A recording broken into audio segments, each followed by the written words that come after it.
आज हम लोग ज्योमेट्री में एक नया पार्ट जो स्टार्ट करने वाले हैं वो है ट्रायंगल। ठीक है, ट्रायंगल को भी हम अलग अलग पार्ट्स में पढ़ेंगे। इस पार्ट में फर्स्ट पार्ट जो कि इंट्रोडक्शन पार्ट रहेगा, इसमें हम एंगल्स और साइड्स के बारे में डिस्कस करेंगे ट्रायंगल का। देखिए, पिछले वाले वीडियो में हमने डिस्कस किया था लाइंस और एंगल्स के बारे में। तो ये ट्रायंगल क्या है, देखिए इसी में इसका मतलब छुपा हुआ है। ट्राई का मतलब तीन होता है, एंगल का मतलब कोण होता है। तो तीन कोण वाला फिगर जो एनक्लोज्ड हो, जो इस प्रकार दिखता है तीन लाइन के साथ, यहां पर जब हम एक एनक्लोज्ड फिगर बनाए तो यहां पर ये पहला कोण, दूसरा कोण, तीसरा कोण, इसी को क्या कहते हैं, एंगल, ट्रायंगल कहते हैं। ठीक है, तो इसके एंगल्स और साइड्स के ऊपर जितने भी तमाम तरीके के प्रश्न बन सकते हैं, सारे क्वेश्चंस को के पैटर्न को मैं इस वीडियो में डिस्कस करूंगा।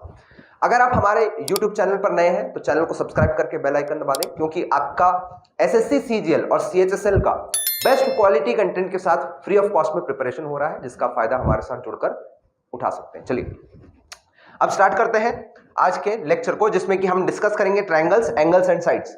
तो देखिए, सबसे पहली बात हम बात करें ट्रायंगल को, तो ट्रायंगल को हम दो तरीके से क्लासिफाई कर सकते हैं। कितने प्रकार के ट्रायंगल्स होते हैं, इसके लिए दो तरीके से हम क्लासिफाई कर सकते हैं इसको। पहला होता है भाई, इसको एंगल्स के बेस पे हम क्लासिफाई करें। दूसरा हो सकता है कि इसको हम भुजाओं यानी कि इसके साइड्स के हिसाब से हम इसको क्लासिफाई करें। तो पहला क्या हो सकता है, कोण यानी एंगल्स के बेस पर इसको क्लासिफाई करें, दूसरा इसके भुजाओं के। एंगल्स की बात करूं तो एक्यूट एंगल ट्रायंगल होता है, यानी न्यून कोण त्रिभुज। ठीक है, एक्यूट एंगल ट्रायंगल का मतलब क्या हुआ, तो न्यून कोण त्रिभुज, न्यून कोण त्रिभुज। और अगर यहां पे राइट एंगल ट्रायंगल दिया हुआ है तो कौन सा त्रिभुज हो जाएगा, सम कोण त्रिभुज, और ये हो जाएगा अधिक कोण त्रिभुज। ऑब्ट्यूस एंगल ट्रायंगल को हम हिंदी में क्या कहते हैं, अधिक कोण त्रिभुज। ठीक है, जिसमें कि अगर एक एंगल ऑब्ट्यूस एंगल हुआ यानी एक कोण अधिक कोण हुआ तो इसे हम अधिक कोण त्रिभुज यानी ऑब्ट्यूस एंगल ट्रायंगल कहते हैं। अगर एक एंगल राइट एंगल हुआ यानी 90 डिग्री हुआ तो इसे हम सम कोण त्रिभुज यानी राइट एंगल ट्रायंगल कहते हैं। अगर एक कोण यहां न्यून कोण हुआ यानी कि सारे के सारे एंगल्स जो है वो न्यून कोण हुए और एक्यूट एंगल हुए तो इसे हम न्यून कोण त्रिभुज यानी एक्यूट एंगल ट्रायंगल कहते हैं। ये हुआ एंगल्स के बेस पे क्लासिफिकेशन।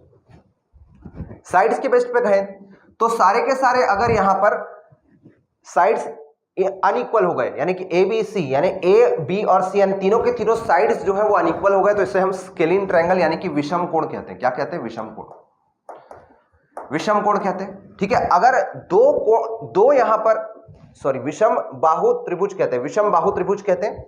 अगर दो साइड्स इसके इक्वल हो गए, एक साइड इक्वल नहीं हुआ तो इसे हम कहते हैं सम द्विबाहु त्रिभुज। इसे हम हिंदी में कहेंगे सम द्विबाहु त्रिभुज यानी कि आइसोसेलेस ट्रायंगल इंग्लिश में।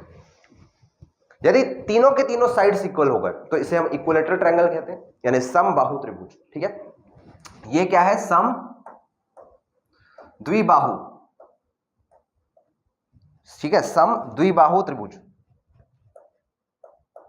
ठीक है, और ये क्या है, तो सम बाहु त्रिभुज है, यानी कि सारे के सारे इसके साइड्स इक्वल हो गए तो इसे हम इक्विलेटरल ट्रायंगल कहते हैं, इसे आइसोसेलेस ट्रायंगल। ये आपका हो गया विषम यानी कि स्केलिन ट्रायंगल। ठीक है, तो ये साइड्स के बेस पे और ये आपके एंगल्स के बेस पे अलग अलग क्लासिफिकेशन इस तरीके से होता है। आगे बढ़ते हैं। ठीक है, तो जैसे कि मैंने आपको पिछले वीडियो में भी बताया था, किसी भी ट्रायंगल के तीन साइड्स को, तीन एंगल्स का सम जो है ए बी सी जो है, ए प्लस बी प्लस सी बराबर हमेशा 180 डिग्री होता है। यदि इस साइड को हम आगे बढ़ा दें इस तरीके से पॉइंट डी तक, तो यहां पर आपको समझना होगा कि ये एंगल सी का एक्सटीरियर एंगल है ई। तो एंगल सी में एक्सटीरियर एंगल ई को जोड़ा जाए तो भी 180 डिग्री आएगा, क्योंकि ये स्ट्रेट लाइन है तो यहां पर लीनियर पेयर बनता है। ठीक है, तो अगर हम यहां पर देखें, पहले हम कह रहे हैं angle A plus angle B plus angle C, जो कि एक त्रिकोण यानी कि त्रिभुज के तीनों साइड्स एंगल्स का सम 180 होता है। फिर हम कह रहे हैं angle C plus angle E भी 180 होता है। तो कहीं ना कहीं ये जो एंगल ए प्लस बी है और एंगल ई है, ये दोनों इक्वल ही तो होने चाहिए, क्योंकि पहली बार आप कह रहे हैं ए प्लस बी प्लस सी बराबर 180, दूसरी बार आप कह रहे हो एक्सटीरियर एंगल प्लस सी बराबर 180, मतलब एंगल ए प्लस बी जो है एक्सटीरियर एंगल के बराबर होगा। तो आप यहां पर नोट डाउन कर सकते हैं कि जो एक्सटीरियर एंगल होता है किसी भी ट्रायंगल का, वो सम ऑफ ऑपोजिट इंटीरियर एंगल के बराबर होता है, यानी ये आपका ऑपोजिट इंटीरियर एंगल हो गया। तो ये क्या है, ये आपका एक्सटीरियर एंगल है, बहिर्कोण है। विपरीत दिशाओं के दो आंतरिक कोणों का योगफल, एक्सटीरियर एंगल बराबर होता है angle A plus angle B, तो angle A plus angle B बराबर एक्सटीरियर एंगल हो जाएगा। ये आपका प्रॉपर्टी कहती है exterior angle is equal to sum of opposite interior angle. ठीक है, चलिए अब यहां से सोचते हैं, आगे बढ़ते हैं। देखिए, जो भी आप ट्रायंगल बनाते हैं इसको रिप्रेजेंट करने के कुछ तरीके हैं, इसको आप अच्छे से नोट डाउन करके रखेंगे। कैपिटल ए का मतलब ये वाला बिंदु होता है, कैपिटल बी का मतलब ये बिंदु, कैपिटल सी का मतलब ये वाला बिंदु। ठीक है, यहां तक समझ में आ गई बात। इस कैपिटल ए के पीछे वाले जो साइड होते हैं उसको हम स्मॉल ए स्मॉल बी स्मॉल सी से रिप्रेजेंट करते हैं। जैसे कि देखिए ये कैपिटल ए, इसके ऑपोजिट में जो साइड है उसको हम स्मॉल ए से यहां पर रिप्रेजेंट करेंगे, ये कैपिटल ए एंगल है। इस कैपिटल बी के पीछे वाले साइड को स्मॉल बी से हम रिप्रेजेंट करेंगे, इसका मतलब क्या है, ये साइड है एसी। और साइड ए बी को हम स्मॉल सी से रिप्रेजेंट करेंगे, ये कैपिटल सी वाले एंगल के पीछे वाले साइड को इस तरीके से हम रिप्रेजेंट करते हैं। यहां तक समझ में आ गया? ठीक है, ए बी और सी। ध्यान ये देना है हमें कि जिस हिसाब से आपके साइड्स रहेंगे उसी हिसाब से आपके एंगल रहेंगे। जैसे कि अगर मैं कहूं कि A greater than B greater than C है, तो एंगल ए भी बड़ा होगा एंगल बी से और एंगल बी बड़ा हो जाएगा एंगल सी से। जिस हिसाब से आपके साइड्स रहेंगे उस हिसाब से आपके एंगल्स रहेंगे। अगर एंगल साइड इक्वल हो गए तो उसके ऑपोजिट वाले एंगल भी इक्वल हो जाएंगे। ठीक है, अगर ए बराबर बी हो गया तो एंगल ए बराबर एंगल बी भी हो जाएगा। साथ ही साथ अगर a is equal to B is equal to C यानी इक्विलैटरल ट्रायंगल बन गया तो यहां पर एंगल्स भी angle A equal to angle B is equal to angle C हो जाएगा। तो अगर कोई दो साइड्स इक्वल होता है उसके ऑपोजिट वाले एंगल्स भी इक्वल हो जाते हैं। या फिर ऐसा समझिए कि जो साइड बड़ा होगा उसके पीछे जो एंगल है वो एंगल भी बड़ा हो जाएगा। ठीक है, इस तरीके से आप इसको समझ सकते हैं। चलिए आगे बढ़ते हैं। तो राइट एंगल ट्रायंगल की अगर मैं बात करूं तो राइट एंगल ट्रायंगल में एक एंगल 90 डिग्री का होता है। अगर ये एंगल 90 डिग्री का हुआ, ये वाला एंगल, ठीक, तो बाकी जो दोनों एंगल है, एंगल ए और एंगल बी, इसको जाहिर सी बात है एक्यूट एंगल ही होना पड़ेगा। एक ट्रायंगल में एक से ज्यादा राइट एंगल नहीं हो सकता, और अगर एक एंगल राइट एंगल है तो बाकी दोनों को न्यून कोण होना भी अनिवार्य हो जाता है। तो जाहिर सी बात है कि एंगल सी जो है, एंगल सी ए से भी बड़ा होगा, यानी कि यहां पर एंगल सी जो है ए से भी बड़ा होगा, और एंगल बी जो है वो भी एंगल बी से बड़ा होगा। तो अगर सी सबसे बड़ा एंगल है तो सी के पीछे जो साइड है ये सबसे बड़ा साइड होगा, जिसी को हम हाइपोटेन्यूज कहते हैं। ठीक, इसको ट्रिग्नोमेट्री में हमने देखा, ये हाइपोटेन्यूज होता है। तो हाइपोटेन्यूज सबसे बड़ा साइड क्यों होता है ये आपको आज समझ में आ गया होगा। सी सबसे बड़ा होता है, ए से भी बड़ा और बी से भी बड़ा, जिसमें C square is equal to A square plus B square होता है। ठीक है, इसके बारे में मैं आगे भी डिस्कशन करूंगा जब हम डिस्कस करेंगे आपके कोसाइन रूल साइन रूल के बारे में। ठीक है, चलिए आगे बढ़ते हैं। चलिए, ये कुछ प्रॉपर्टीज है।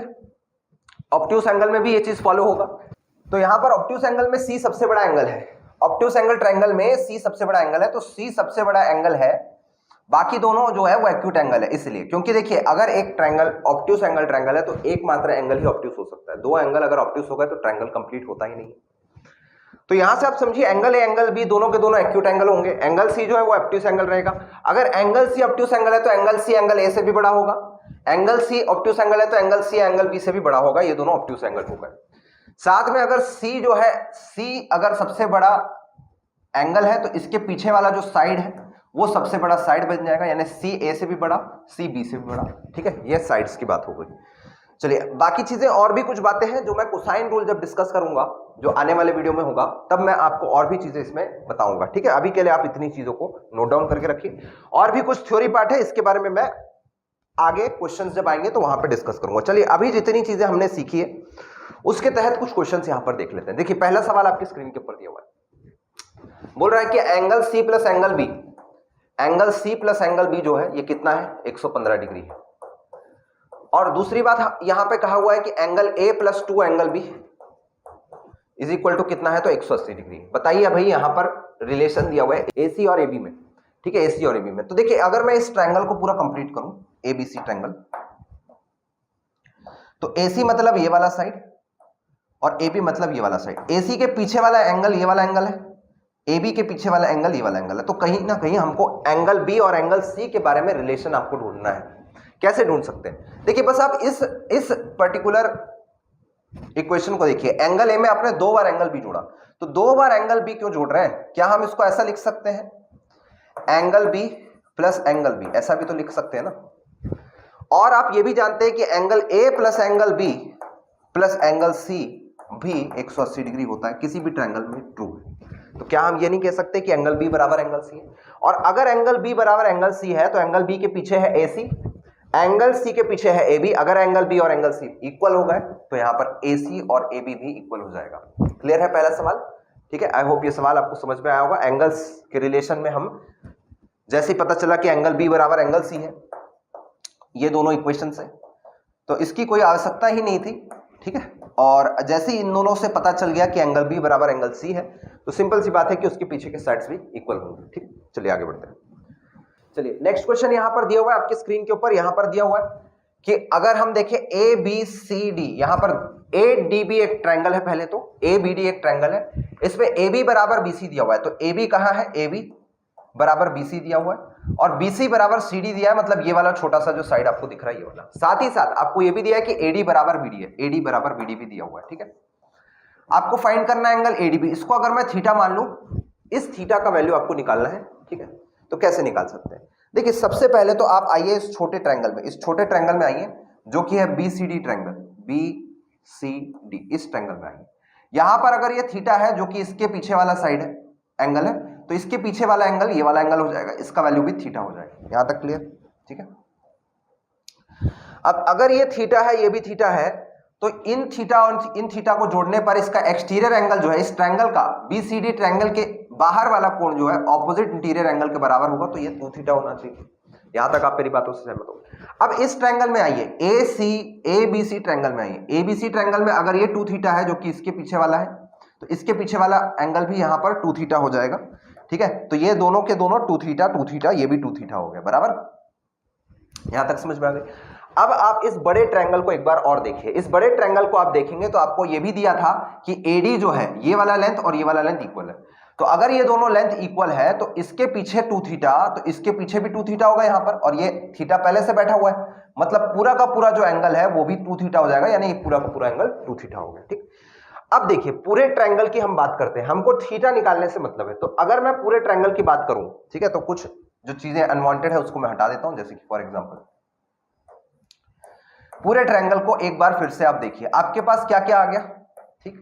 ये सारी चीजें पता चल गई कि नहीं, आपको ये पता चल गया कि यहां पर ये थीटा है, ये 2 थीटा है, ये 2 थीटा है, तो theta plus 2 theta plus 2 theta मतलब 5 थीटा बराबर कितना हो जाएगा, 180 डिग्री, क्योंकि किसी भी ट्रायंगल में तीनों एंगल्स का सम हमेशा 180 होता है। 5 से इसको काट लीजिए तो थीटा बराबर आ जाएगा 36 डिग्री, ठीक है। तो ये थीटा बराबर 36 है, वही हमको निकालना था जिसको मैंने यहां पर थीटा माना है, ठीक है। चलिए आगे बढ़ते हैं।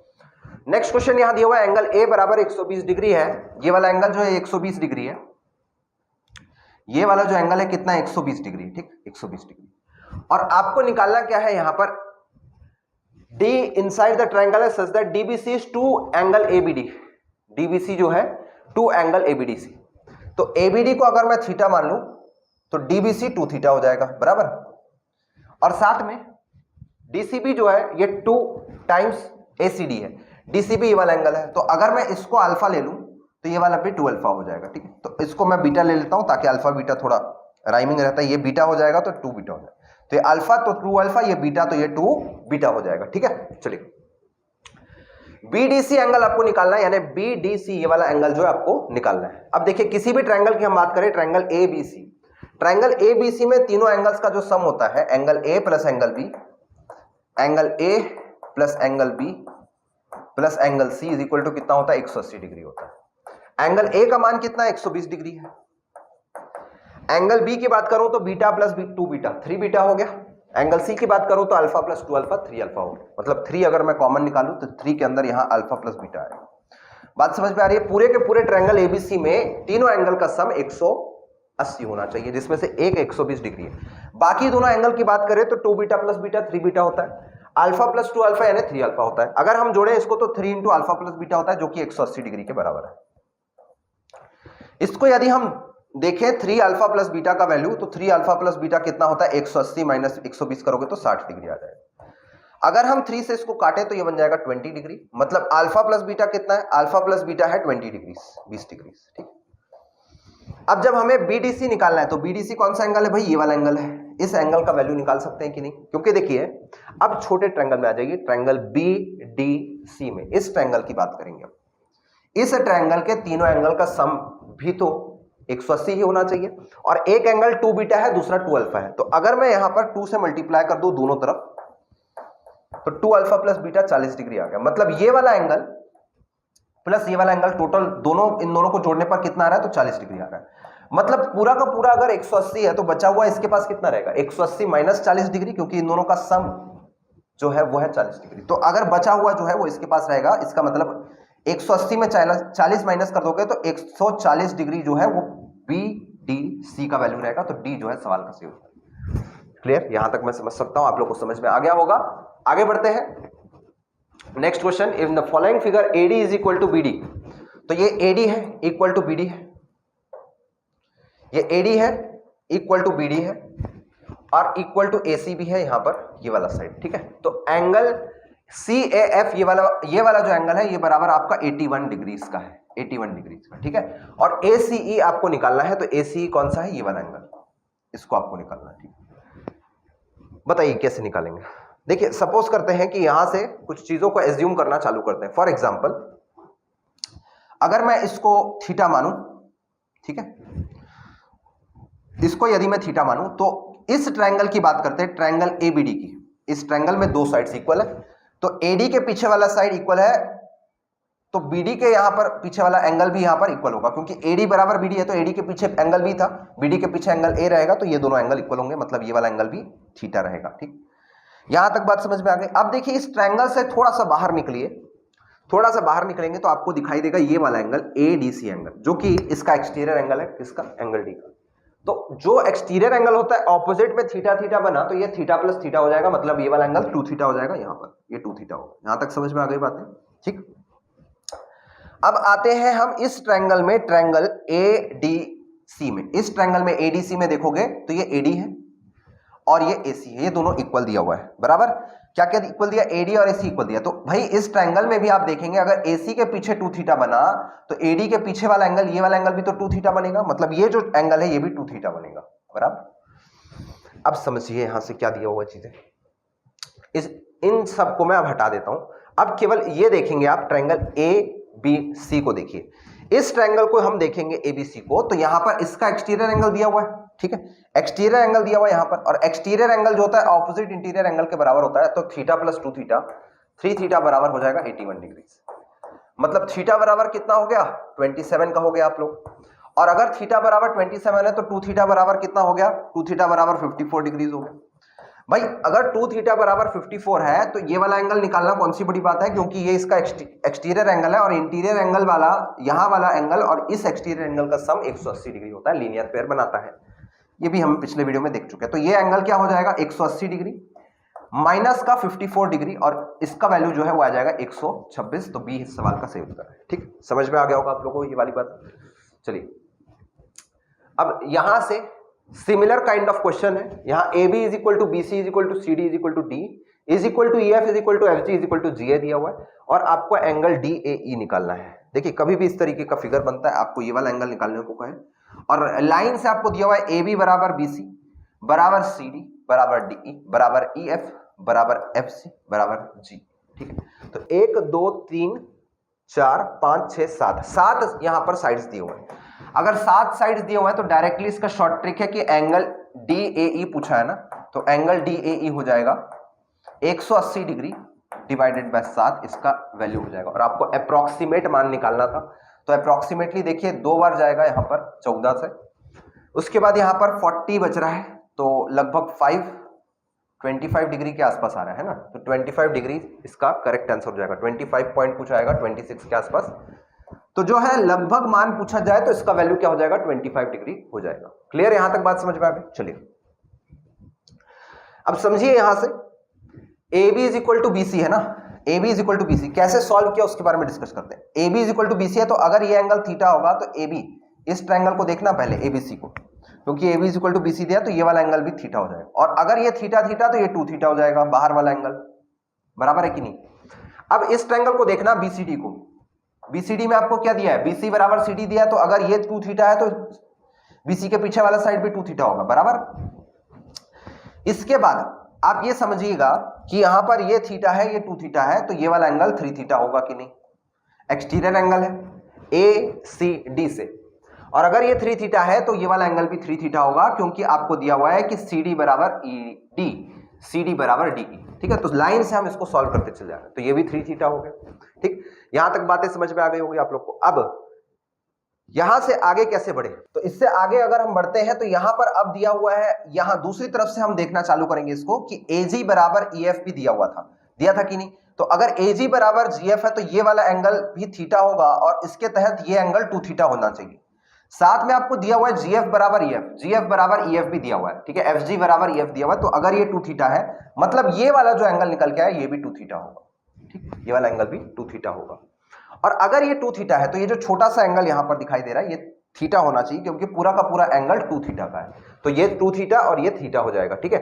अब देखिए समझिएगा, यहां से अगर आप इस ट्रायंगल को देखिए केवल AFE, इस ट्रायंगल में ये वाला एंगल 2 थीटा है, ये वाला एंगल थीटा है, मतलब ये एक्सटीरियर एंगल 3 थीटा होगा। और क्योंकि ये EF बराबर ED दिया हुआ है, दिया है ना, DE बराबर EF, तो उससे ये पूरा का पूरा एंगल भी 3 थीटा का होगा, क्योंकि ये वाला एंगल 3 थीटा। तो ये बीच का एंगल 2 थीटा, ये छोटा सा जो एंगल है थीटा बनेगा, ओवरऑल 3 थीटा बनेगा, ठीक। तो इससे हमको ये समझ में आ रहा है इतनी सारी कैलकुलेशन से कि ये वाला एंगल थीटा है,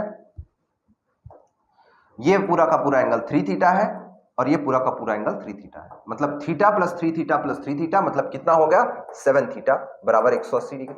यही चीज मैंने आपको स्टार्टिंग में शॉर्ट ट्रिक के तहत पे बताया कि ये अगर 180 डिग्री है डिवाइडेड बाय 7 कर लीजिए। ज्यादा आसान ये है कि 7 साइड दिखे तो थीटा क्या होगा, 180 डिग्री डिवाइडेड बाय 7 कर लीजिए, यही आपका अप्रॉक्सीमेट वैल्यू दे देगा, ठीक है। चलिए आगे बढ़ते हैं। नेक्स्ट क्वेश्चन, एंगल बी बराबर यहां पे दिया हुआ है 38 डिग्री, ये एंगल है 38 डिग्री का, और AC बराबर BC, AC बराबर BC है, वो तो फिगर में दिया हुआ है, और AD बराबर CD है। तो एंगल ADC का वैल्यू आपको निकालना है, ये वाला एंगल, ठीक है। चलिए,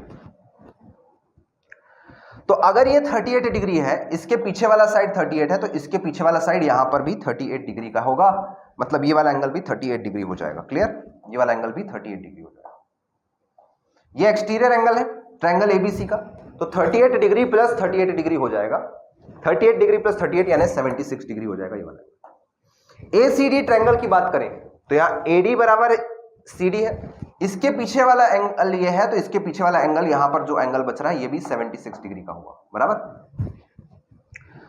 अब बात करते हैं इस पूरे ट्रायंगल की, ट्रायंगल ACD की, ट्रायंगल ACD, इस ट्रायंगल का अगर हम देखें तो ये 76 डिग्री प्लस 76 डिग्री कितना हुआ भाई, 152 डिग्री हो गया। इन दोनों का सम 152 डिग्री है, तो ये जो एंगल D है इसका वैल्यू निकाल सकते हैं कि नहीं, क्योंकि 180 डिग्री माइनस ऑफ 152 करोगे तो जो वैल्यू आ जाएगा यहां पर 8 आएगा, ये बन गया 7 और ये बन गया 28 डिग्री, तो 28 डिग्री जो है इसका वैल्यू हो जाएगा, क्योंकि एक ट्रायंगल है ACD जिसमें से एक 76 दूसरा 76, तीनों का सम 180 होता है, तो 180 डिग्री माइनस इन दोनों का सम 28 डिग्री जो है सवाल का सही उत्तर हो जाएगा। यहां तक क्लियर। चलिए आगे बढ़ते हैं। In a triangle ABC, C is the obtuse angle triangle. Bisector of exterior angle A and B meet at C, produced at D and E respectively. AD, AB, AD and BE. If AB is equal to AD is equal to BE, then angle ACB is equal to, देखिए थोड़ा सा यहाँ पर diagram आपको बनाना होगा, जिस सवाल में डायग्राम नहीं दिया उसमें डायग्राम बनाना अनिवार्य हो जाता है। तो चलिए डायग्राम बनाते हैं इसका। एक ऑब्ट्यूस एंगल ट्रायंगल है जिसमें एंगल C ऑब्ट्यूस है, तो इस तरीके से एंगल C को हमने ऑब्ट्यूस एंगल बना दिया ACB, और अल्टीमेटली आपको यही निकालना है, तो इसको मैं थीटा मान लेता हूं, जिसको हमें निकालना है उसी को मैंने थीटा मान लिया, ये आपको फाइंड करना है, ठीक है। चलिए अब बोल रहे हैं एंगल B और एंगल A के बहिर्कोण का समद्विभाजक। अब देखिए एंगल B और एंगल A का एक्सटीरियर एंगल का समद्विभाजक बनाना है, तो एक्सटीरियर एंगल के लिए आपको एंगल B और एंगल A दोनों को बढ़ाना होगा। ये इसका एक्सटीरियर एंगल है, इसके एक्सटीरियर एंगल का समद्विभाजक, ठीक है, ये समद्विभाजक हो जाएगा इस तरीके से, और BC भुजा को बढ़ाने पर ये मिलता कहां पर है, D बिंदु पर। तो देखिए BC भुजा को बढ़ाना है मतलब इस तरीके से बढ़ाना होगा यहां पे, और जैसे आप यहां से बढ़ाओगे इसको तो यहां पर जाके मिलता है पॉइंट D पर। सेम चीज बोल रहा है AC को आप बढ़ाएंगे और इसका समद्विभाजक कुछ इस तरीके से होगा, तो ये दोनों कहीं पर मिलते हैं, उस पॉइंट का नाम क्या है, E है। Such that AB is equal to AD is equal to BE, तो AB बराबर, मतलब कि AB कहां है, तो AB यहां पर है, बराबर BE बराबर AD है। आपको एंगल ACB निकालना है, तो बताइए भाई कैसे निकाला जाए इसको, ठीक है। इस पूरे क्वेश्चन को सॉल्व करने के लिए सबसे पहली बात आपको ये समझना होगा कि ये समद्विभाजक है, एक्सटीरियर एंगल बाइसेक्टर है, ठीक है। एक्सटीरियर एंगल बाइसेक्टर पिछले वीडियो में हमने देखा। तो एक्सटीरियर एंगल बाइसेक्टर जो है, अगर हम समझें कि अगर ये अल्फा है, सबसे पहली बात अब सॉल्व करने की बारी है, तो इसको अल्फा मान लेते हैं, इस एंगल को अल्फा मान लेते हैं, ठीक, और इसको बीटा मान लेते हैं। तो पहले तो इस ट्रायंगल, छोटू वाले ट्रायंगल में देखिए एसीबी में कि theta plus alpha plus beta बराबर कितना, 180 डिग्री। तो अगर मेरे को कहीं से भी अल्फा प्लस बीटा मिल गया तो मैं थीटा का वैल्यू तो निकाल सकता हूं, ठीक है। तो हमें क्या चाहिए, अल्फा प्लस बीटा निकालना किसी भी हालत में। कैसे निकाला जाए, चलिए अब इस ट्रायंगल की BCE की बात करते हैं, ठीक है। तो पहले तो आप देखिए ट्रायंगल ABE, ABE एक आइसोसेलेस ट्रायंगल है जिसमें AB बराबर BE है, तो अगर ये एंगल अल्फा है तो ये एंगल भी अल्फा होगा। साथ ही साथ आप देख पा रहे हैं ये जो एंगल BCE है ये इसका एक्सटीरियर एंगल है ट्रायंगल ABC का, तो ये ऑपोजिट इंटीरियर एंगल के बराबर होगा, तो इसका वैल्यू अल्फा प्लस बीटा होगा। आप यहां तक मेरी बातों से सहमत होंगे। अब बताइए भाई CBE का मान कैसे निकालें। देखिए बहुत सिंपल है, अगर ये एंगल बीटा है तो इसका पूरा का पूरा exterior angle 180 degree minus beta होना चाहिए कि नहीं। साथ में ये समद्विभाजक है, अगर ये समद्विभाजक है तो ये वाला एंगल इसका आधा रहेगा, और इसका आधा करने का मतलब 90 डिग्री माइनस का beta by 2, 90 degree minus of beta by 2, ठीक है। चलिए अब यहां से अगर ये एंगल अल्फा है तो पूरा का पूरा जो एंगल होगा ये हो जाएगा 180 डिग्री माइनस का अल्फा। यहां तक क्लियर। तो यहां से अब ये समझना होगा आपको कि पूरा का पूरा एंगल अगर 180 माइनस अल्फा है और ये समद्विभाजक है, तो ये जो छोटू वाला एंगल है ये हो जाएगा 90 डिग्री माइनस का अल्फा बाय 2, ठीक। और आप ये जानते हैं कि बाकी दोनों एंगल्स का वैल्यू क्या है। इस एंगल का जो वैल्यू है, इस एंगल का वैल्यू है अल्फा प्लस बीटा, ये वाला एंगल अल्फा प्लस बीटा है। और जैसे कि आप लोग देख पा रहे हैं AB बराबर AD है, तो अगर ये बीटा है तो ये वाला एंगल भी बीटा हो जाएगा। यहां तक क्लियर। चलिए अब देखिए समझिए, इस ट्रायंगल की और इस ट्रायंगल की बात करते हैं, छोटे ट्रायंगल की, ACD ट्रायंगल और साथ में BCE ट्रायंगल। BCE ट्रायंगल में इन तीनों का जो सम है वो 180 के बराबर होना चाहिए। 180 के बराबर होने का मतलब alpha plus beta plus 90 degree जो है ये आपका 180 होना चाहिए। तो देखिए अल्फा प्लस अल्फा हो गया 2 अल्फा, अल्फा प्लस अल्फा कितना हो गया 2 अल्फा, और ये बीटा माइनस बीटा बाय 2 हो जाएगा प्लस बीटा बाय 2, और plus 90 degree is equal to 180 degree. होगा कि नहीं होगा, ठीक है। इसको सॉल्व कर लीजिए, कितना आएगा, अगर मैं इस 2 को इधर ले आऊं तो 4 अल्फा प्लस बीटा होगा डिवाइडेड बाय 2। इस 90 को दूसरे तरफ ले जाए तो ये माइनस होगा तो 90 बन जाएगा, मतलब कि अगर ये 2 को दूसरे तरफ ले जाए तो ये 180 डिग्री बन जाएगा, मतलब 4 अल्फा प्लस बीटा 180 डिग्री है। क्लियर है यहां तक बातें। इसी प्रकार ये हमको रिजल्ट मिला इस ट्रायंगल BCE से। इसी प्रकार आप इस ट्रायंगल में भी आप इसी चीज को लगाएंगे कि तीनों का सम 180 डिग्री के बराबर होना चाहिए, जिसमें से एक साइड है अल्फा प्लस बीटा, एक साइड है बीटा, एक साइड है 90 degree minus alpha by beta. तो यहां से आपको मिलेगा alpha plus 5 beta, alpha plus 4 beta, sorry alpha plus 4 beta बराबर 180 डिग्री। जैसे ही मैं इन दोनों को जोड़ दूं तो अल्फा प्लस 5 4 अल्फा हो जाएगा 5 अल्फा, बीटा प्लस 4 बीटा हो जाएगा 5 बीटा, दोनों को जोड़ने पर यहां पर बन जाएगा 360 डिग्री, ठीक है। इसको अगर काट दे 5 से तो 72 आता है 72 डिग्री का, मतलब कि देखिए अल्फा प्लस बीटा कितना है तो 72 डिग्री, मतलब क्या है अल्फा प्लस बीटा का वैल्यू है 72 डिग्री। क्या आप थीटा निकाल सकते हैं, इस 72 को यहां डाल दीजिए तो थीटा बराबर हो जाएगा 180 डिग्री माइनस 72, और इसका वैल्यू हो जाएगा 108 डिग्री। ये आपका प्रीवियस ईयर क्वेश्चन है और इसको आप याद भी रख सकते हैं कि इसका एंगल का वैल्यू जो है वो 108 आता है, और ये कई बार आपके एग्जाम में प्रीवियस ईयर पूछा जा चुका है। तो अगर फिर से आ गया तो आप इस चीज को ध्यान रखना कि इसका एंगल का वैल्यू 108 डिग्री होता है, ठीक है। थोड़ा सा कॉम्प्लिकेटेड क्वेश्चन है लेकिन प्रीवियस ईयर में आपके आ चुका है, तो कभी भी रिपीट हो सकता है किसी भी शिफ्ट में, ठीक है। चलिए आगे बढ़ते हैं। In a triangle DEF, ABC are taken on sides DE, DF, EF respectively such that EC is equal to AC, CF is equal to BC and angle D is equal to 40 degree. What is the value of angle ACB? तो एक triangle है DEF, एक triangle है DEF, ठीक है। इसमें बोला गया है ABC क्रमशः DE पर है और DF पर है और EF पर है। तो A यहां पर, B यहां पर, C यहां पर, A B C, ठीक है। ABC कुछ इस तरीके से। इसमें आपको क्या क्या चीजें दी हैं उसको थोड़ा सा नोट डाउन करना चालू करना आप लोग। EC बराबर AC है तो EC बराबर AC, ये दोनों साइड इक्वल है। CF बराबर BC है तो CF यहां पर है, BC है, ठीक है। और यहां पर भी थोड़ा सा गलती है, ये आप इसको करेक्ट कर लेना। EC बराबर AC है, मतलब ये वाला साइड है, ठीक है। चलिए एंगल D का वैल्यू निकालना है।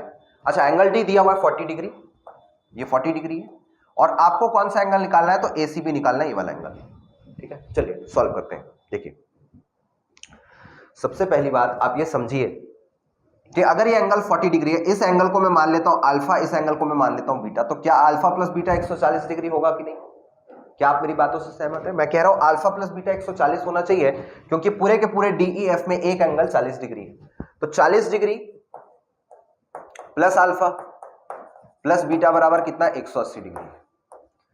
तो अल्फा प्लस बीटा बराबर कितना हुआ? 140 डिग्री हो गया। यहां तक क्लियर? अब यहां से आपको दो चीजें दी थी कि ये एंगल ये साइड से और ये साइड इक्वल है, तो इसके AC के पीछे अल्फा, तो इसी के पीछे भी ये वाला अल्फा हो जाएगा।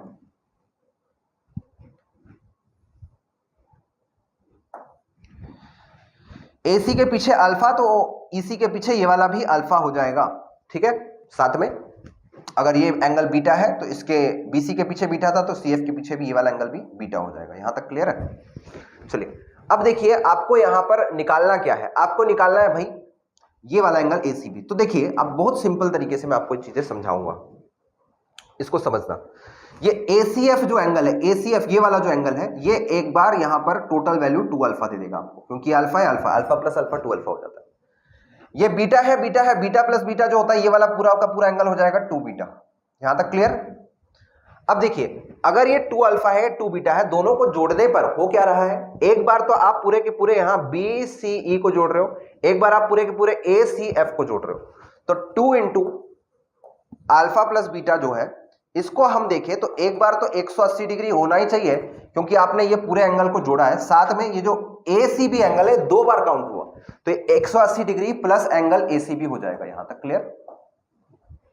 140 का दुगना कितना होता है? 280 डिग्री होता है, और ये कितना है? 180 डिग्री प्लस एंगल ACB। तो एंगल ACB कितना हो जाएगा?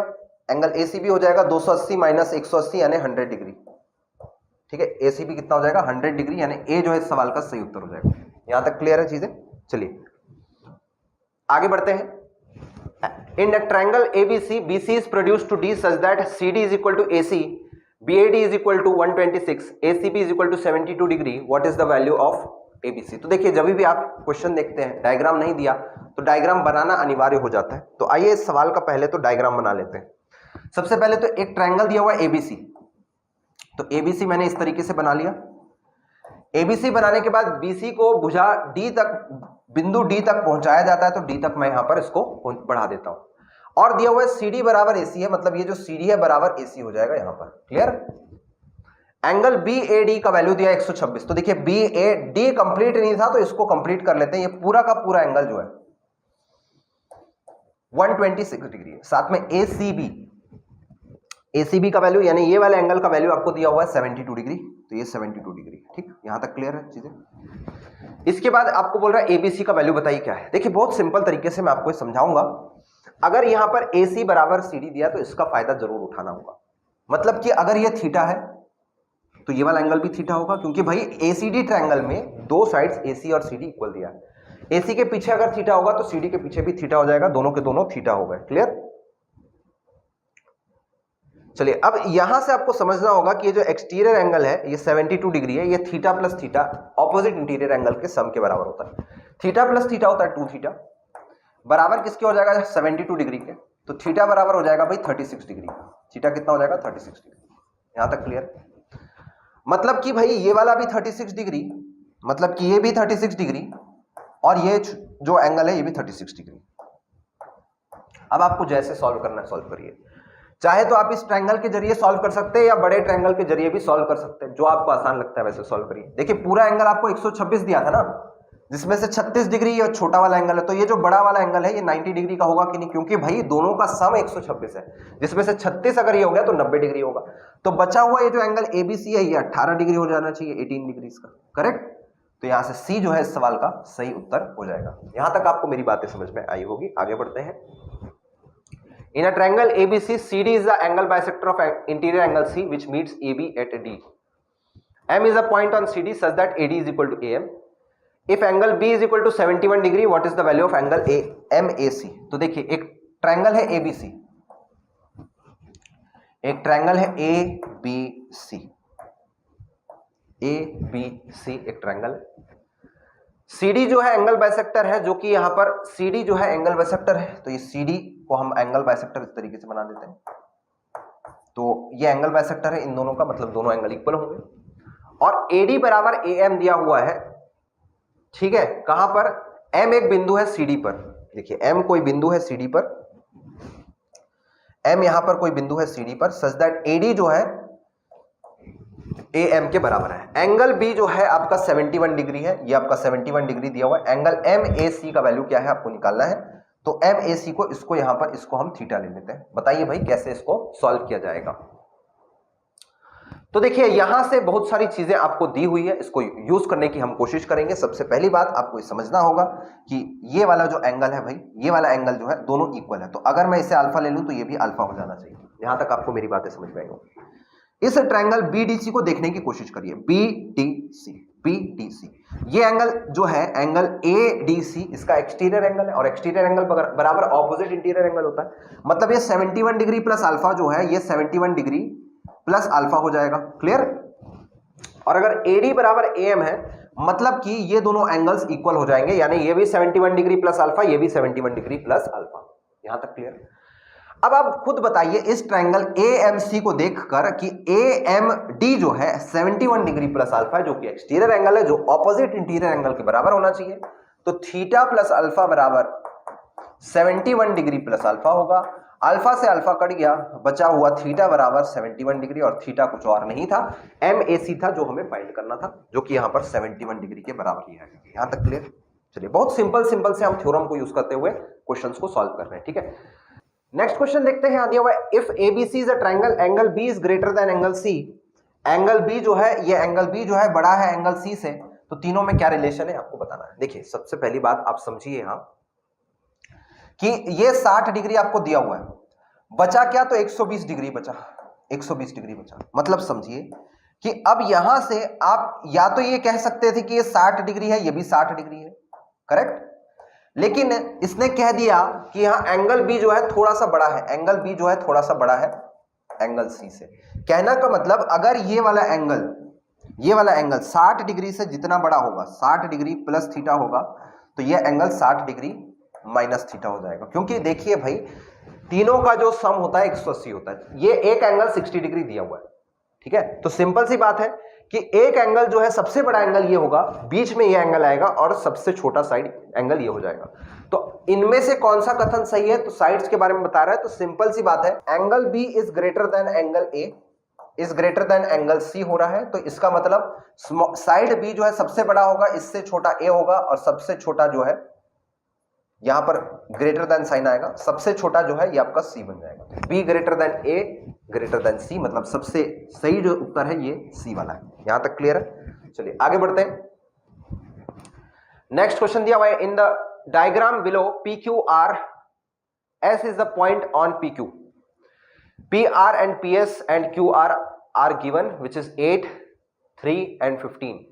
Then find the length of SQ. What can be the length of SQ आपको दिया हुआ है। देखिए इस सवाल को करने के पहले थोड़ा सा मैं अब डिस्कशन कर लेता हूं। एक थ्योरम और जो बचा हुआ है, जो हमको यहां पर डिस्कस करना था, ठीक है, मैंने आपको बताया था इसी वीडियो में इसको हम कवर करेंगे। तो इस थ्योरम को आप थोड़ा अच्छे से देखिए, ठीक है, समझिए। किसी भी ट्रायंगल में दो भुजाओं का जो सम होता है वो तीसरी भुजाओं से बड़ी होती है। The length of any side of a triangle is less than the sum of the other two sides. मतलब अगर मैं A की बात करूं तो A का भुजा जो है, A की भुजा की जो लंबाई है, ये वाली लंबाई है, ये B प्लस C से छोटा होगा। B की अगर मैं बात करूं तो B के भुजा की जो लंबाई है, ये जो AC है, इसकी भुजा की लंबाई B है, ये A प्लस C से छोटा होगा। AB की जो लंबाई है C, ये A प्लस B से छोटा हो जाएगा। ये तीनों के तीनों भुजा जो है A less than A B plus C होता है, B less than C plus A होता है, C less than A plus B होता है। यहां तक clear? Second, length of any side in a triangle is greater than the difference of the length of the other two sides. अब किसी भी त्रिभुज में जो भुजा होती है, ठीक है, किसी भी त्रिभुज में जो भुजा होती है, यहां पर B माइनस C यानी इन दोनों का जो डिफरेंस है, जैसे कि अगर A की बात हो रही है, इन दोनों के डिफरेंस से बड़ा होगा। मतलब समझिए कि कोई भी साइड है, ये बाकी दोनों साइड के सम से छोटा होता है, लेकिन बाकी दोनों साइड के डिफरेंस से बड़ा होता है। मतलब कि किसी भी भुजा की जो लंबाई होती है वो एक रेंज में काम करती है, और इस रेंज का वैल्यू क्या होता है, मिनिमम वैल्यू हो जाएगा b माइनस सी से थोड़ा सा बड़ा, साथ में b प्लस सी से छोटा। साथ में अगर b की बात करें तो b c माइनस ए से बड़ा होगा लेकिन c प्लस ए से छोटा होगा। c की बात करें तो a माइनस बी से बड़ा होगा लेकिन a प्लस बी से छोटा हो जाएगा। तो हर एक साइड जो है बाकी दोनों साइड के लेंथ के डिफरेंस से बड़ा होता है, लेकिन बाकी दोनों साइड के सम का जो वैल्यू आया उससे छोटा होता है। इस चीज का आप नोट बना के रखिएगा, ठीक है। चलिए अब इस सवाल को देखिए, यहां पर आपसे पूछ रहा है x का क्या रेंज हो सकता है, मतलब कि SQ का क्या रेंज हो सकता है ना, क्या वैल्यू हो सकता है ये पूछ रहा है। तो देखिए मैंने अभी आपको बताया कि जो PQ है ना, ये पूरा का पूरा PQ, ये पूरे के पूरे PQ की यदि मैं बात करूं तो ये बाकी दोनों के सम से छोटा होगा 8 प्लस 15, और 8 माइनस 15 का जो वैल्यू है इससे छोटा होगा। मॉड्यूलस वैल्यू हम यहां पे लिखते हैं, मॉड्यूलस का मतलब होता है नेगेटिव वैल्यू आया तो भी पॉजिटिव लिखना होता है, मतलब 7 से बड़ा। PQ का वैल्यू है 3 प्लस एक्स, और यहां पर आपका 23 से छोटा है कि नहीं। तो बताइए भाई, अगर 3 को दूसरी तरफ भेज दें तो x का वैल्यू जो है यहां पर 4 से बड़ा होना चाहिए, इसको भेज दें यहां पर तो 20 से। तो 4 से 20 के बीच में जो वैल्यू है, ना 4 हो सकता है ना 20 हो सकता है, उसके बीच में होना चाहिए, तो ये हो जाएगा 13। अगर इक्वल हो गया ना, अगर इसके इक्वल हो गया ना, इस केस में ट्रायंगल नहीं बनता, उस केस में लाइन बन जाता है, लाइन सेगमेंट बन जाता है। क्योंकि देखिए 8 माइनस 15 बराबर अगर 3 कह रहे हैं तो ये 4 जो ये भी उसी के बराबर होगा ना, 7 हो गया। मतलब अगर आप इसमें पूरी ट्रायंगल को कंप्लीट करने की कोशिश करेंगे तो कुछ इस तरीके से दिखेगा, ये 8 हो गया, ठीक है, ये 8 बन गया, ये 15 बन गया, और बीच में इसका जो डिफरेंस है इस तरीके से रहता है, ये पूरा का पूरा 15 बन गया, एक 8 बन गया, और यहां पर ये जो 7 यहां पे आ जाता है, तो एक लाइन सेगमेंट बन जाता है ये, क्योंकि 3 प्लस 4 है ना, तो 7 बन गया। तो 7 प्लस 8 बराबर 15, इस केस में ट्रायंगल नहीं बनता, लाइन सेगमेंट बनता है। इसीलिए यहां पर इसका जो रेंज है वो 4 के बराबर भी नहीं हो सकता, 20 के बराबर नहीं हो सकता, उसके बीच में होना चाहिए, उसके बीच में जो है वो 13 आ जाएगा। क्लियर है? चलिए, if two sides of the triangle are 876 centimeters and 678 centimeter and the third side is an integer, then find the number of different triangles possible। तो देखिए यहां पर आपको क्या बताना है कि कितने नंबर ऑफ डिफरेंट ट्रायंगल्स हम बना सकते हैं इस पूरे ट्रायंगल में। तो आपको यहां पर शॉर्ट ट्रिक में बता दूं, तो चलिए पहले लॉन्ग ट्रिक देख लेते हैं, उसके बाद शॉर्ट ट्रिक बता दूंगा। सबसे पहली बात आपको यहां पर देखना है कि जो तीसरी साइड होगी x, ये हमेशा इन दोनों के सम से तो छोटा रहेगा, यानी 876 प्लस 678, ठीक है ना, इससे तो छोटा रहेगा, लेकिन 876 माइनस 676 से बड़ा होना चाहिए। तो और तीसरी बात बोला गया कि ये एक इंटीजर है, इंटीग्रल वैल्यू है, तो अगर ये इंटीग्रल वैल्यू है तो समझना होगा आपको कि इससे बड़ा और इससे छोटा होना चाहिए। जितने भी वैल्यूज आएंगे सारे वैल्यूज इसमें इंक्लूडेड रहेंगे। तो कितने वैल्यूज आ सकते हैं? देखिए अर्थमेटिक प्रोग्रेशन में एपी में हमने देखा है कि n बराबर जो होता है ये होता है last term minus first term divided by common difference plus का 1, बराबर last term minus first term divided by common difference plus का 1 होता है। याद आ रहा होगा आपको, जब इंटीजर की बात हो रही है तो कॉमन डिफरेंस 1 हो जाता है। कॉमन डिफरेंस क्या होता है? 1 हो जाता है। तो जब लास्ट टर्म ये है, फर्स्ट टर्म ये है, आपको ये बात समझनी होगी कि यहां पर आपको आखिर टर्म से एक छोटा लेना पड़ता है। मतलब एग्जैक्टली आप ये वैल्यू भी नहीं ले सकते। जैसे पिछले सवाल में ही हमने ये बात डिस्कस किया कि यहां पर हम 4 नहीं ले पा रहे थे, 4 से एक बड़ा वैल्यू लेना होता है, 5 से स्टार्ट होता है गिनना, और यहाँ 19 से छोटा जो है, मतलब 20 से छोटा जो है 19 से गिनती चालू होती है। मतलब आप एग्जैक्टली इस वैल्यू और इस वैल्यू को भी नहीं ले सकते, ठीक है। तो आप जब इस फॉर्मूले को लगाएंगे तो आपको समझना होगा कि नंबर ऑफ टर्म्स बराबर इन दोनों का डिफरेंस हो जाता है। अब जब इन दोनों को माइनस करोगे तो 876 तो कट ही गया। 676 है ना कि 678 है, चलिए 678 है ये, 678 और 678 माइनस करोगे, एक प्लस है एक माइनस है, तो ट्वाइस ऑफ 678 आ जाएगा डिफरेंस, ठीक है। और प्लस का 1 होता है यहाँ प्लस का 1, लेकिन आपको समझना है आपने एक्स्ट्रा काउंटिंग कर लिया कि ये भी और ये भी टर्म है, उसके लिए आपको -2 करना पड़ता है। तो जब भी आपको नंबर ऑफ टर्म्स यहां पे निकालना है तो डायरेक्टली शॉर्ट ट्रिक क्या है उसको समझ लीजिए। शॉर्ट ट्रिक ये है कि आप क्या करोगे, दुगना कर दोगे छोटे वैल्यू का और उसमें -1 कर दोगे, क्या करोगे, दुगना कर दोगे छोटे वैल्यू का, उसका -1 कर दोगे, यही उत्तर होगा।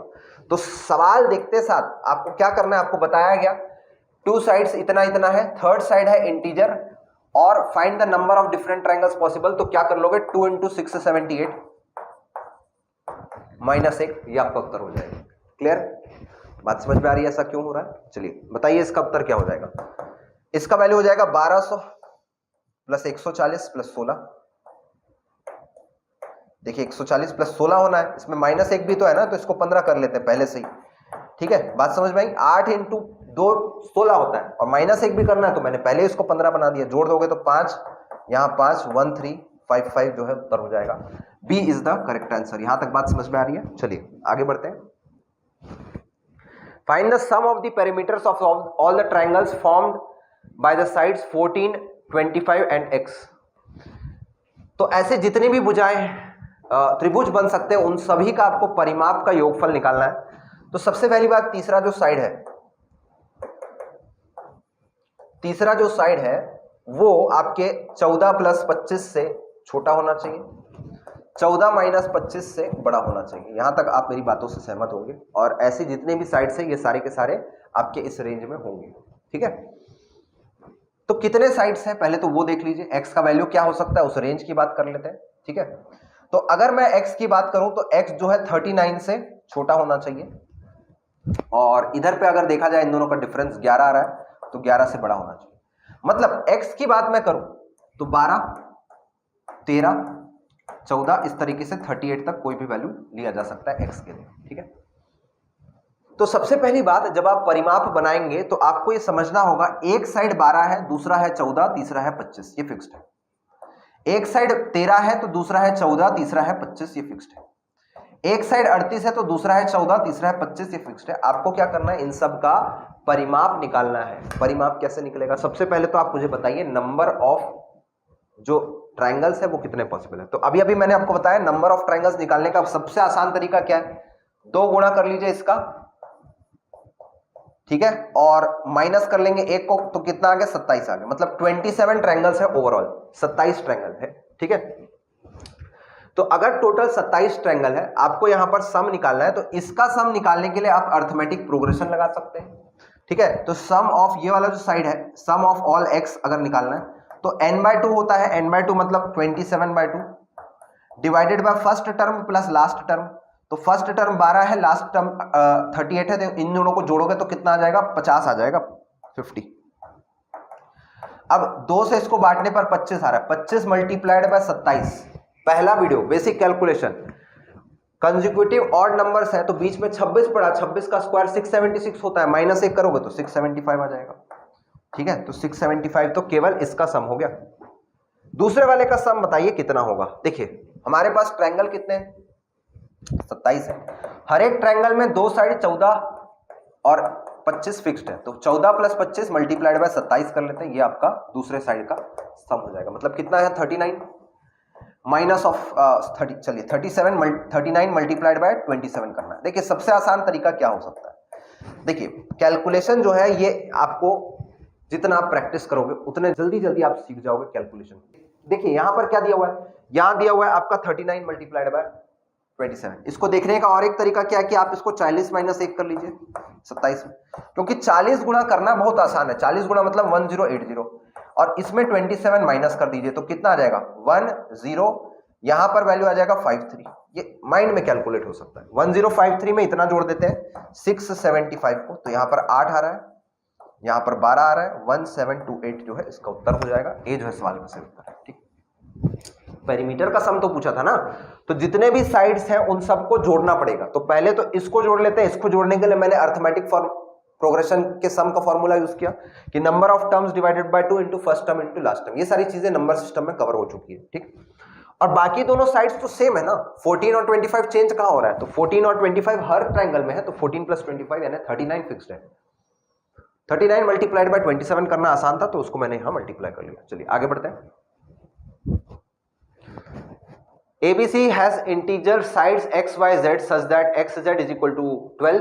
How many triangles are possible? ठीक है, तो यहां पर ABC जो है 3 भुजाएं हैं, किसी 3 पूर्णांक है। ठीक है, और बोला गया है कि x मल्टीप्लाइड बाय z जो है ये आपका 12 है, तो त्रिभुज कितने संभव हो सकते हैं ये आपको निकालना है। तो सबसे पहली बात, अगर x मल्टीप्लाइड बाय z जो है ये आपका कितना है 12 है, तो इसमें x और z का मान क्या क्या हो सकता है?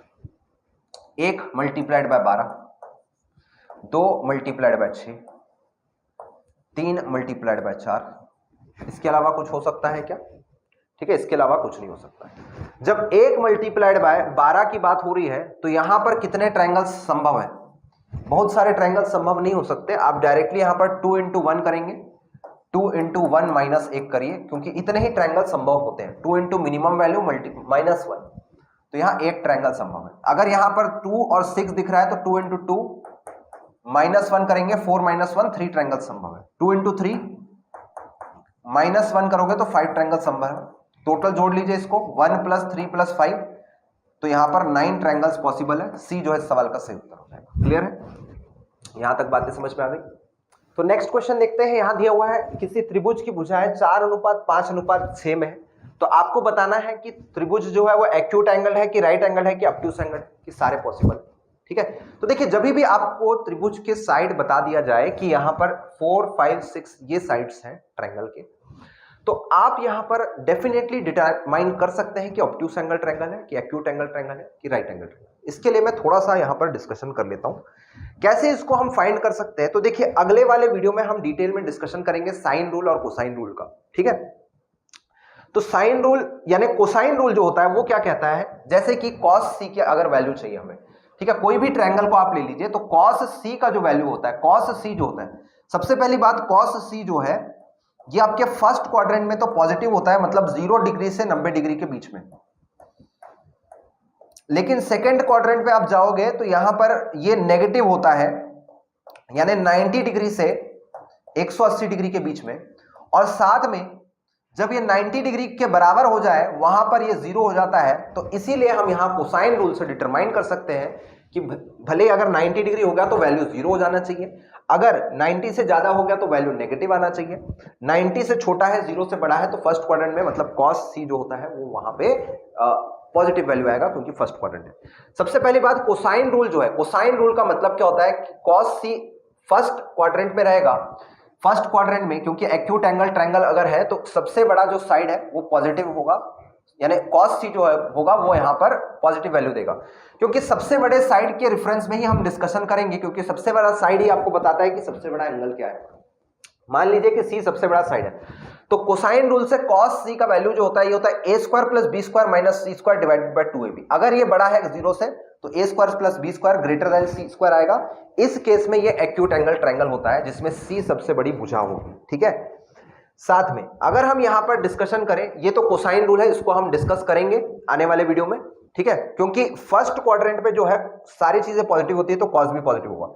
सेकंड क्वाड्रेंट में आप जाओगे तो ये नेगेटिव हो जाता है, ये हम ट्रिग्नोमेट्री में सीख चुके हैं, और 90 डिग्री पे cos 90 0 होता है। ठीक, तो अगर यहां ऑब्ट्यूस एंगल ट्रायंगल बना, ठीक है, ऑब्ट्यूस एंगल ट्रायंगल बना, इसके बारे में थोड़ा सा डिस्कशन कर लेते हैं कि अगर ऑब्ट्यूस एंगल ट्रायंगल बने उस केस में क्या होगा।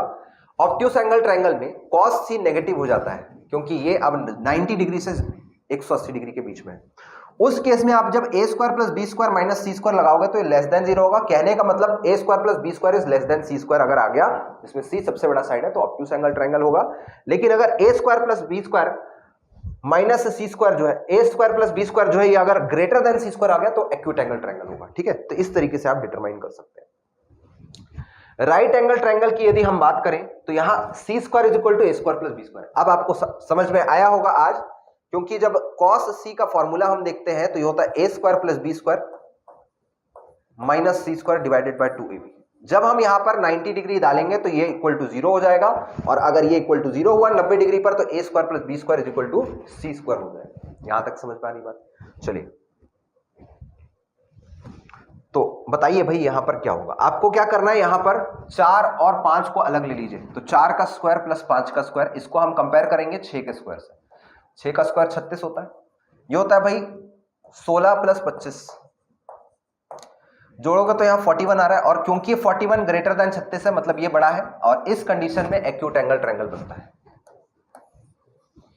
इस कंडीशन में क्या बनता है, एक्यूट एंगल ट्रायंगल बनता है। 41 इज ग्रेटर देन 36, तो ये एक्यूट एंगल ट्रायंगल होगा। तो कोई भी ट्रायंगल की 3 भुजाएं दे दिए तो कोसाइन रूल से आप तुरंत डिटरमाइन कर सकते हैं कि ट्रायंगल एक्यूट है कि राइट है कि ऑब्ट्यूस है, ठीक है। साइन रूल और कोसाइन रूल को नेक्स्ट वीडियो में मैं डिटेल में डिस्कस करूंगा, अभी बस आप इसके तहत इसको कैलकुलेट कर सकते हैं। जैसे कि देखिए, if the altitudes of three triangles are in the ratio 3:4:5, then what is the triangle. देखिए, सबसे पहली बात आपको समझना होगा, किसी भी ट्रायंगल को जो एरिया होता है, एरिया जो होता है half into base into height होता है। अब त्रिभुज का जो एरिया है वो तो चेंज नहीं होगा, मतलब कि आप ऐसा लिख सकते हैं कि हाइट जो होता है वो ट्वाइस ट्रायंगल का एरिया डिवाइडेड बाय बेस होता है, ऐसा लिख सकते हैं कि नहीं। मतलब बेस का मतलब क्या है, एक तरीके से साइड ही है।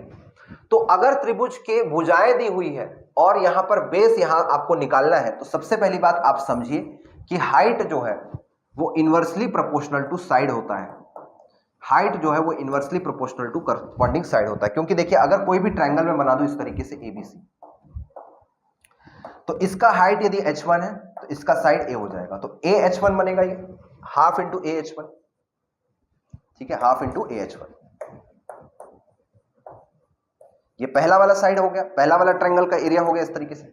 अगर यहां से अगर मैं बनाऊं H2 हाइट, इसका साइड B2 है, तो इस ट्रायंगल का एरिया ऐसा भी होता है हाफ इंटू BH2, बराबर। यहां से यदि मैं तीसरा साइड बना दूं H2 हाइट का, यहां से C साइड है इसका, तो इसका एरिया हाफ इंटू CH3 भी होता है, ठीक है, H3 है, सॉरी।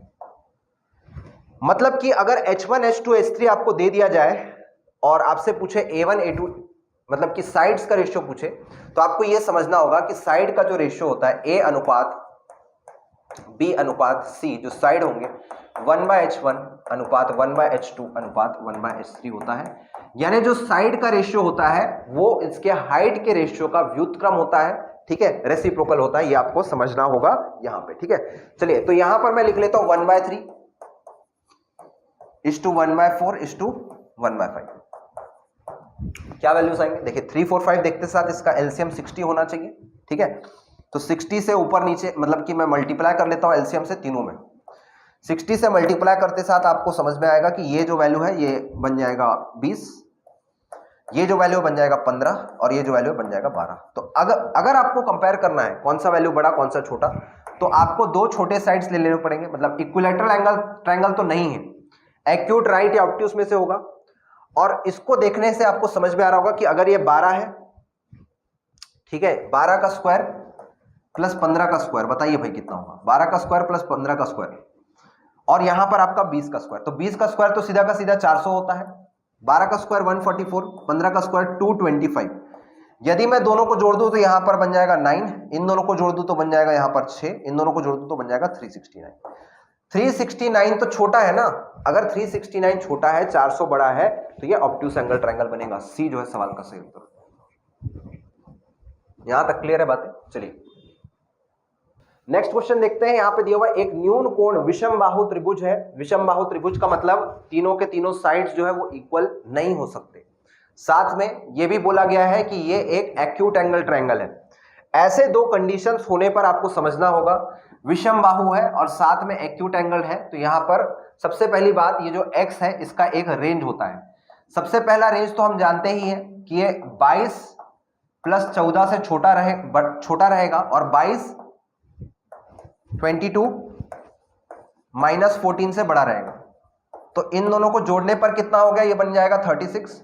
इन दोनों को घटाने पर कितना बन जाएगा 8। 8 से बड़ा और 36 से छोटा रहेगा, करेक्ट। अब यहां पर स्केलिन ट्रायंगल है, तो इसका मतलब अब एक्यूट एंगल ट्रायंगल भी, एक्यूट एंगल ट्रायंगल का मतलब ये होता है कि अगर आपको बोला गया कि 22 इज द लार्जेस्ट साइड, तो 14 का स्क्वायर प्लस x का स्क्वायर जो है ये बड़ा रहेगा 22 के स्क्वायर से। ये एक सेकेंड रेंज निकाल के देगा x का, क्योंकि हम यहां पर ये मान के चल रहे हैं कि x 8 से बड़ा है, लेकिन कुछ और वैल्यू भी हो सकता है, क्योंकि x ये जो ट्रायंगल है वो कोई भी ट्रायंगल नहीं है, वो स्केलिन ट्रायंगल होने के साथ साथ सबसे यानी कि एक्यूट एंगल ट्रायंगल भी है। तो एक्यूट एंगल ट्रायंगल का कंडीशन क्या कहता है कि 14 का स्क्वायर प्लस x का स्क्वायर ग्रेटर देन 22 का स्क्वायर। तो 14 का स्क्वायर हो गया 196 plus x square should be greater then 484, बराबर। तो x स्क्वायर ग्रेटर देन क्या हो जाएगा, अगर 200 माइनस करना है, पूरा का पूरा 200 माइनस कर देंगे तो 284 आएगा। बट 284 थोड़ी मतलब 200 थोड़ी माइनस करना था, 196 माइनस करना था, तो 4 बड़ा रहेगा 288। अब एक्स स्क्वायर जो है ये आपका 289 हो सकता है, और 289 है 17 का स्क्वायर, मतलब कि एक्स जो है ये 17 से बड़ा हो सकता है, 17 से बड़ा, मतलब आप 17 के नीचे जाएंगे तो ये एक्यूट एंगल ट्रायंगल रहेगा ही नहीं। मतलब आपको ये समझना होगा एक्स का जो मिनिमम वैल्यू है वो होगा 17, ठीक है, 17 के बराबर हो सकता है लेकिन 17 से छोटा नहीं हो सकता। तो एक्स का मिनिमम वैल्यू तो हो गया भाई यहां पर 17, एक्स के मैक्सिमम वैल्यू की बात करें तो ये 36 से छोटा दिया, लेकिन एक कंडीशन और समझना होगा कि भुजा जो 22 है सबसे बड़ी भुजा है और ये एक विषम बाहु त्रिभुज है, तो आप x इक्वल टू एक्स को 22 से छोटा होना पड़ेगा। 22 के बराबर भी इसलिए नहीं हो सकता क्योंकि ये एक विषम बाहु त्रिभुज है, स्केलिन ट्रायंगल है जिसमें सारे साइड्स इक्वल नहीं होते, तो x का मैक्सिमम वैल्यू जो हो सकता है वो 21 हो सकता है, मिनिमम वैल्यू जो है वो 17 हो सकता है। आपको मिनिमम और मैक्सिमम वैल्यू का एवरेज निकालने को कहा गया था, 17 21 तो ये 38 आ रहा है, 38 को आधा बांट दोगे तो यहाँ पर 19 जो है इसका एवरेज बन जाएगा, तो बी जो है सवाल का सही उत्तर है। क्लियर, यहां तक बात समझ में आ रही है? चलिए एक आखिरी सवाल देखते हैं। यहाँ पर 3 sides of an acute angle triangle are 15, 17 and x centimeters. x is an integer. How many such triangles are possible? न्यून कोण त्रिभुज है जिसकी 3 भुजाएं हैं, 15, 17 और x। x एक पूर्णांक है तो कितनी भुजाएं संभव है ये बताना है। तो देखिए यहां पर 2 कंडीशन बन सकता है, x लार्जेस्ट साइड हो और दूसरा की 17 लार्जेस्ट साइड हो,